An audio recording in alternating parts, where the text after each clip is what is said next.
one this week, given how Monday actually kick-started us with that fall of about 14,320 coming in as soon as the news of the COVID spike and the localized lockdowns and curbs and curfews being put in place across the state came in.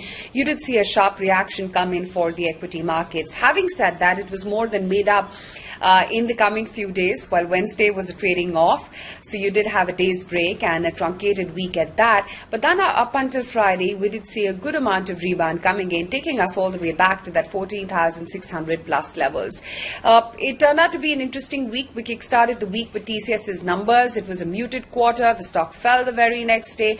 And then from Thursday onwards, it did see a rebound coming in. Similar was the pattern with Infosys as well. Nothing too exciting for the markets, even though there was a buyback announcement in excess of 9,000 crore rupees, and that was at a discount.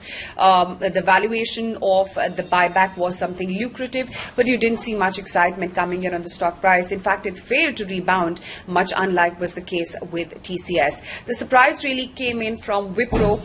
That saw a very big reaction in Friday's session. That stock held out by about almost 8.25% as of close on Friday on its futures.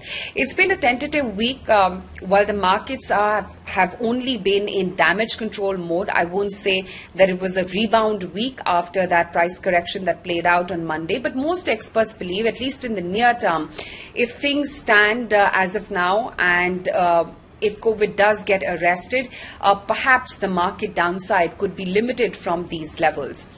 That said, about today's price action, while you did have a bit of a mixed bag really going all over the place. Besides Wipro, Glenmark was a big winner. In fact, pharmaceuticals as an index has seen 4 consecutive weeks of gains coming in, and today was no different, with Glenmark holding up almost about 6.5%, and there were a whole host of other pharmaceutical majors as well, which held out very, very smartly. Cases in point being Granules, Cipla, Cadila, Biocon, Alchem Laboratories, Apollo Hospitals, Oro Pharma. You had the likes of Lupin, Piramal Enterprises, Pfizer, Sun Pharma, Torrent Pharma. They were all big winners in today's trading session. That said, there were a few laggards as well in the markets. Idea, BOB, SAIL, JSW Steel as well as Canara Bank were laggards. In fact, irrespective of that 34% appreciation that metals as an index has seen in the last 3 months, that's a quarter, metals this week have been a decliner. Also, that was pretty much the case with banks as well, which have had a steady decline. Although within banks, you had PSU banks actually scale up quite nicely. Today was not quite the case. There was Canara Bank, which was actually a laggard in today's trading session. The breadth